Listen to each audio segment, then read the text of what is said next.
অনেক দিন আগের কথা, কোনো একটি গ্রামে রাহুল নামে একটি ছেলে বসবাস করত।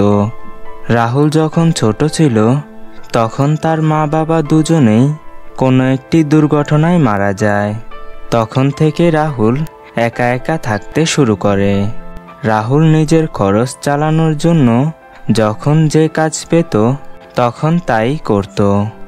রাহুল বিভিন্ন জায়গায় কাজ করে অল্প অল্প করে কিছু টাকা জমায়, আর সেই টাকা দিয়ে একটি আইসক্রিমের গাড়ি কিনে এবং আইসক্রিমের গাড়িটি নিয়ে গ্রামে ঘুরে ঘুরে আইসক্রিম বিক্রি করে।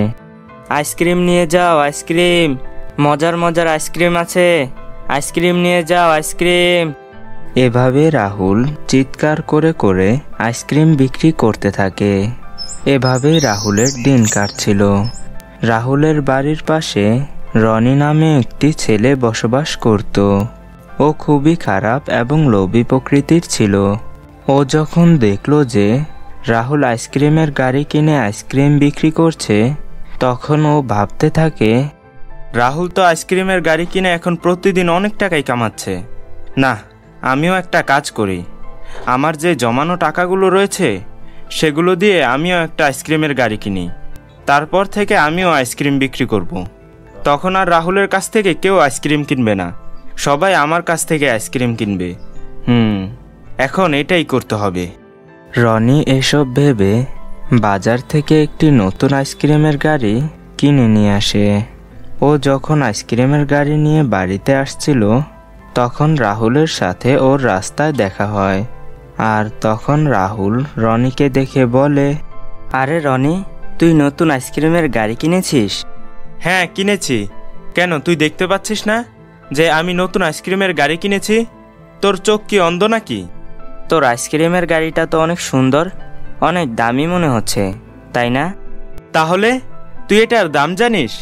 এটা আমি 5,000 টাকা দিয়ে কিনেছি, একেবারেই নতুন। তাই নাকি? সত্যি বলছিস? তাহলে আমি কি তোর সাথে মিথ্যা কথা বলবো?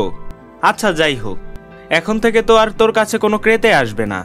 দেখিস, সবাই আমার কাছ থেকে আইসক্রিম কিনবে। এসব বলে রনি রাহুলকে অপমান করে সেখান থেকে চলে যায়। রাহুল রনির নতুন ঠেলাগাড়ি দেখে চিন্তায় পড়ে যায়। ও তখন ভাবতে থাকে, জানি না এখন কি হবে। রনির ঠেলাগাড়ি তো অনেক সুন্দর, এখন তো সব বাচ্চারা ওর কাছ থেকে আইসক্রিম কিনবে। আমার আইসক্রিমের গাড়ি তো একেবারেই পুরনো, আমার কাছে তো এখন আর কেউই আসবে না। এসব ভেবে রাহুল তার আইসক্রিমের গাড়িটি নিয়ে বাড়িতে চলে যায়। পরদিন সকালে যখন রাহুল আইসক্রিম বিক্রি করার জন্য গ্রামের স্কুলের সামনে যায়, তখন সে দেখে রনিও সেই স্কুলের সামনে আইসক্রিম বিক্রি করতে এসেছে। এভাবে আরও কিছুদিন কেটে যায়। রনির নতুন আইসক্রিমের গাড়ি হওয়া সত্ত্বেও কেউ ওর কাছ থেকে আইসক্রিম কিনতে আসতো না। অন্যদিকে সব বাচ্চারা রাহুলের কাছ থেকে আইসক্রিম কিনতো। জানি না এই রাহুল কি জাদু করেছে, সব বাচ্চারাই দেখছি ওর কাছ থেকে আইসক্রিম কিনছে। আমার কাছ থেকে তো কেউ আইসক্রিম কিনতে আসছেই না। এসব বলে রনি অনেক রেগে যায়।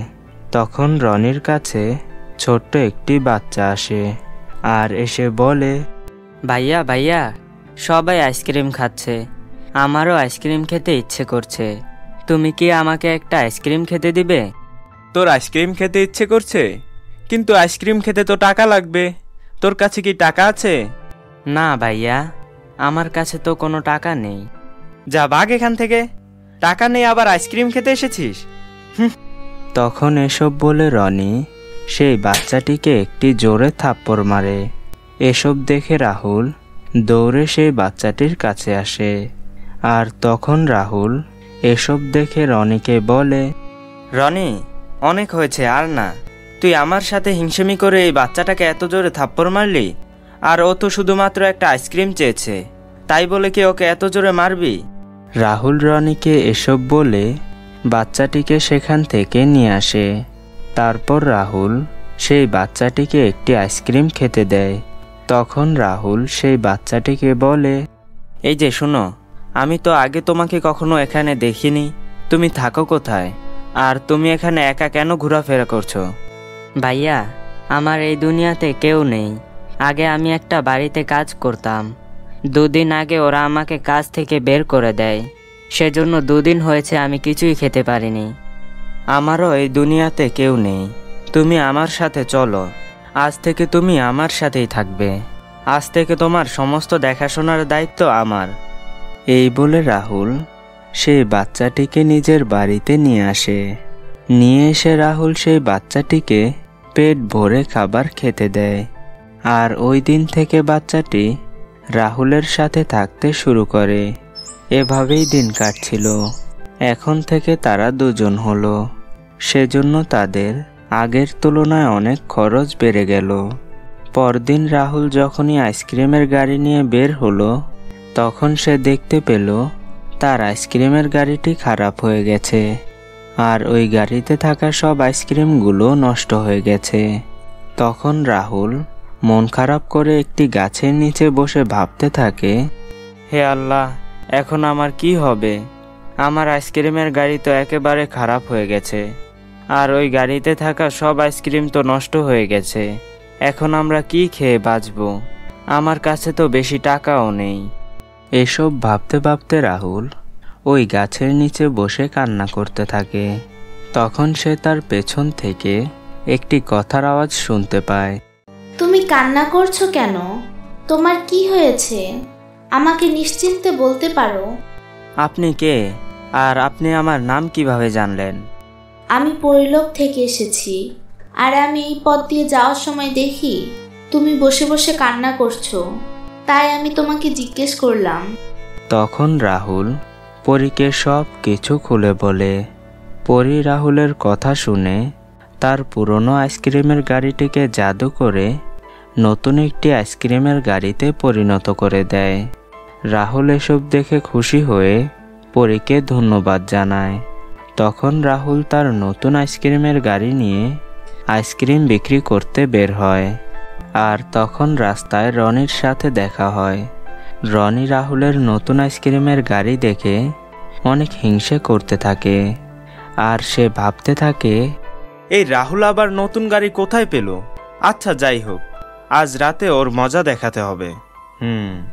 এইসব ভেবে রনি রাতের বেলা রাহুলের আইসক্রিমের গাড়িটি একেবারে ভেঙে রেখে আসে। পরদিন যখন রনি আইসক্রিম বিক্রি করার জন্য ঘর থেকে বের হলো, তখন সে দেখতে পেল যে তার গাড়িটি তার বাড়ির সামনে ভেঙে পড়ে আছে। কিন্তু রাহুলের আইসক্রিমের গাড়িটি একেবারে ঠিক আছে। এসব দেখে রনির মনে হলো যে রাহুলের কাছে জাদু আছে। আর তখনই রনি রাহুলের কাছে গিয়ে ক্ষমা চায়। এভাবেই দিন কাটছিল। কিছুদিনের মধ্যে রাহুল জাদুর আইসক্রিমের গাড়ির সাহায্যে অনেক বড়লোক হয়ে যায়। আর ওই বাচ্চাটিকে নিয়ে রাহুল খুব সুখে শান্তিতে বসবাস করতে থাকে। তো বন্ধুরা, আমাদের আজকের এই গল্পটি এ পর্যন্তই। আমাদের আজকের এই গল্পটি যদি তোমাদের কাছে ভালো লেগে থাকে তাহলে ভিডিওতে অবশ্যই লাইক করবে, এবং তোমরা যদি আমাদের চ্যানেলে নতুন হয়ে থাকো তাহলে আমাদের চ্যানেলটি সাবস্ক্রাইব করবে। তো দেখা হচ্ছে পরবর্তী কোনো ভিডিওতে। সবাইকে ধন্যবাদ। আসসালামু আলাইকুম।